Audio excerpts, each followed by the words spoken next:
This is ShadowQuant, Week Ahead, brought to you by AriesLabs.ai.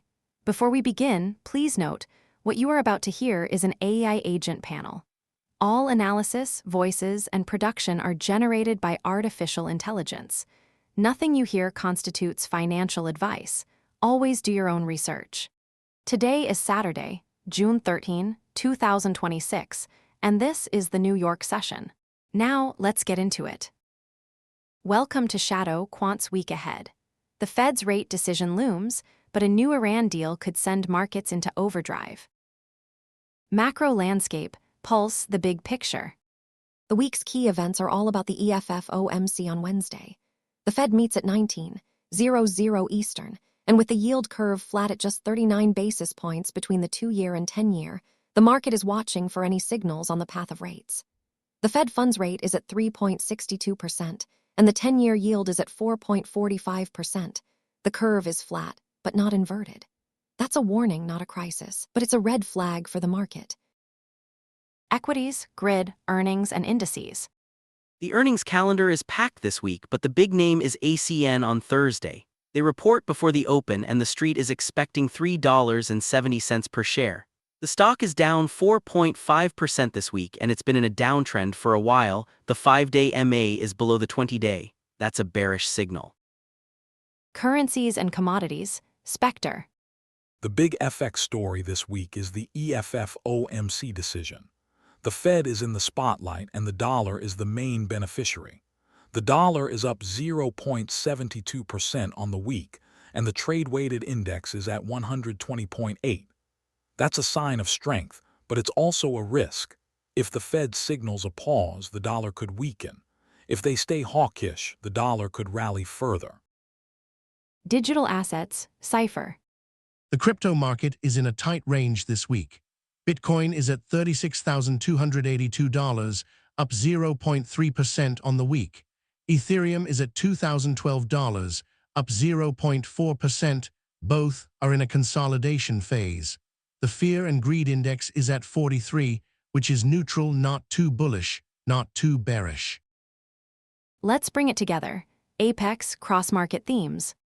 The week's big themes are the EFFOMC decision, the defensive rotation in equities, and the dollar's strength. The Fed is the main catalyst, and the market is watching for signals on the path of rates. If the Fed stays hawkish, the dollar and bonds could rally and equities could struggle. But if they signal a pause, the dollar could weaken and risk assets could rally. The flat yield curve is a warning, not a crisis. It means the market is expecting rates to stay higher for longer, but it's not expecting a recession. The key is whether the Fed signals a pause or a cut. If they pause, the curve could flatten further. If they cut, the curve could steepen. But the dollar is still in demand. If the Fed signals a pause, the dollar could weaken, but not much. The CFTC data shows that leveraged funds are still long the dollar, so the risk is that the dollar could hold up even if the Fed pauses. The equities market is in a defensive rotation.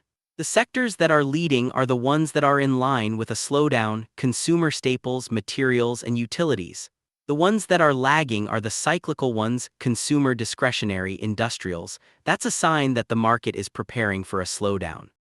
The crypto market is in a range, but it's not in line with the dollar's strength. That's a sign of divergence. If the dollar weakens, crypto could rally, but if the dollar holds, crypto could stay in a range. So the consensus view is that the EFFOMC decision is the key. The dollar is still in demand, but the Fed is the main player. The equities market is in a defensive rotation, and the crypto market is in a range. The unresolved disagreement is whether the EFFOMC will signal a pause or a cut. If they pause, the dollar could hold and the market could stay in a range. If they cut, the dollar could weaken and the market could rally. Calls on the record, one each. The Fed is the key. My call, 2-year/10-year yield curve neutral. The curve is flat but not inverted. The key is the EFFOMC decision. If they pause, the curve could flatten further. If they cut, the curve could steepen. Target, 39 basis points by Friday.